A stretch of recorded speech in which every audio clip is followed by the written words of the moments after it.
Shalom semuanya, puji Tuhan. Kita kembali bersyukur kepada Tuhan untuk pemeliharaan Tuhan di hari kedua di minggu ini, hari Senin.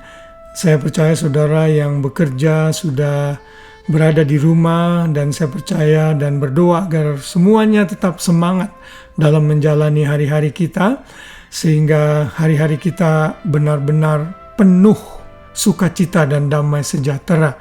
Jangan sering menggerutu dan ngomel untuk hal-hal yang mungkin kurang baik yang terjadi di hari-hari kita, tapi belajar mengingat yang baik yang sudah Tuhan berikan bagi kita. Dan pada renungan malam hari ini kita akan kembali diingatkan oleh firman Tuhan sebagai teman tidur kita, sehingga kita bisa beristirahat dalam naungan Tuhan dengan fresh mind, fresh heart, dan siap untuk bangun esok hari menjalani aktivitas kita seperti biasa. Dan renungan malam pada hari ini diambil dari Mazmur pasal 27 ayat yang keempat.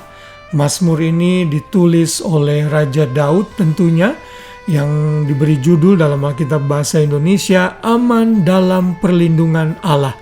Saya membacakan hanya ayat yang keempat saja. Mazmur 27 ayat yang keempat berbunyi demikian. Satu hal telah kuminta kepada Tuhan, itulah yang kuingini, diam di rumah Tuhan seumur hidupku, menyaksikan kemurahan Tuhan dan menikmati bait-Nya. Dari lagu ini kita tahu, dari Mazmur ini kita tahu ada lagu yang diciptakan.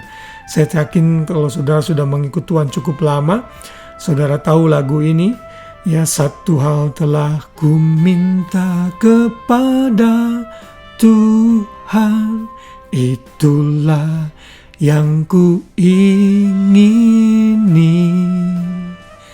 diam di rumah Tuhan seumur hidupku, menyaksikan kemurahan Tuhan, dan seterusnya. Saudara, kalau saudara bisa memuji Tuhan sebelum tidur adalah hal yang sangat baik sekali. Dan Daud menulis Mazmur ini di dalam pasal 27 ini menggambarkan kontras di dalam kehidupannya. Ada momen di mana ia berduka cita, ada momen di mana ia bersuka cita, ada momen di mana dia mengalami aniaya dan tekanan, di mana ada juga momen di mana dia memuji Tuhan, ada momen di mana ada peperangan yang dia harus hadapi, dan juga ada momen di mana ia menyembah Tuhan. Silakan membaca seluruh pasal ini di rumah. Ini akan menjadi kekuatan bagi kita.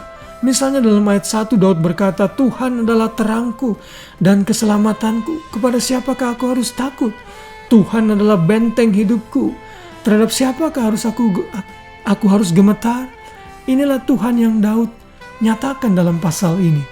Dalam ayat 1-6 Daud bercakap-cakap dengan dirinya sendiri mengenai keistimewaan yang Tuhan sudah berikan kepadanya, termasuk ayat 4 yang sudah kita baca hari ini. Lalu dalam ayat 7-12 Daud bercakap-cakap dengan dirinya mengenai masalah-masalah yang dihadapi. Lalu ayat yang terakhir 13 dan 14 Daud menggambarkan ketekunan hatinya, dirinya terhadap Tuhan. Apapun yang Daud lakukan, dalam ayat ini kita bisa belajar, ayat 4 yang kita sudah baca. One thing, satu hal yang Daud ingin selalu miliki dalam hidupnya adalah ia mau hidup di dalam hadirat Tuhan dan melakukan apa yang Tuhan mau dalam hidupnya. His purpose. Inilah yang harus menjadi teladan bagi kita semua. Kita mungkin seringkali lebih banyak atau lebih senang menghabiskan waktu di tempat-tempat yang Tuhan tidak kehendaki. Namun Daud rindu terus mau berada dalam bait-Nya, mau beribadah kepada Tuhan, diam di rumah Tuhan seumur hidupnya. Saudara, mereka itu punya bait suci waktu itu pindah-pindah. Setelah mereka punya yang permanen, dihancurkan, dibangun lagi, dihancurkan lagi, begitu seterusnya. Sampai saat ini mereka tidak punya bait suci. Tapi kita anak-anak Tuhan yang hidup di perjanjian baru, kita bisa menghampiri Tuhan kapan saja. Kita sudah belajar hal itu dalam renungan sebelumnya. Bahwa Tuhan kita maha hadir dan kita bisa hampiri Dia. Apakah kita rindu terus berada dalam bait-Nya? Apakah kita rindu terus untuk menyaksikan kemurahan Tuhan dan menikmati indahnya persekutuan dengan Tuhan? Makanya ada lagu yang mengatakan, lebih baik 1 hari di rumah Tuhan daripada 1000 hari di tempat lain. Kiranya apa yang Daud teladani ini menjadi ingatan bagi kita semua, agar kita terus merindukan hadirat Tuhan.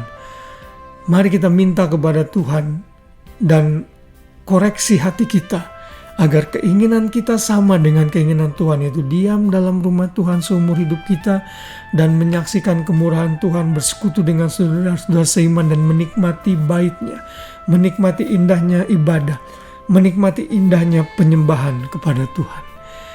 Biarlah kita menjadi pribadi seperti Daud yang menyampaikan keluhan isi hatinya kepada Tuhan dalam doa, ibadah, dan penyembahan.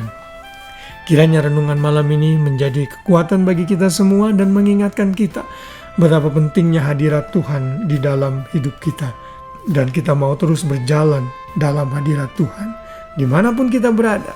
Sehingga saat orang lain melihat, hidup kita akan penuh dengan kemuliaan Tuhan dan kita akan menjadi berkat dalam hidup kita. Selamat malam, selamat beristirahat. Doa saya bagi saudara semua yang mendengar renungan ini, saudara bisa beristirahat dengan nyenyak, tidur dengan tenang, dalam damai sejahtera Kristus. Ingat selalu, Tuhan penjaga Israel, Dia akan menjaga kita sepanjang malam. Dia memberkati kita bahkan saat kita tertidur lelap. Biar damai sejahtera Kristus memerintah hati kita semua. Tuhan memberkati, selamat malam dan shalom.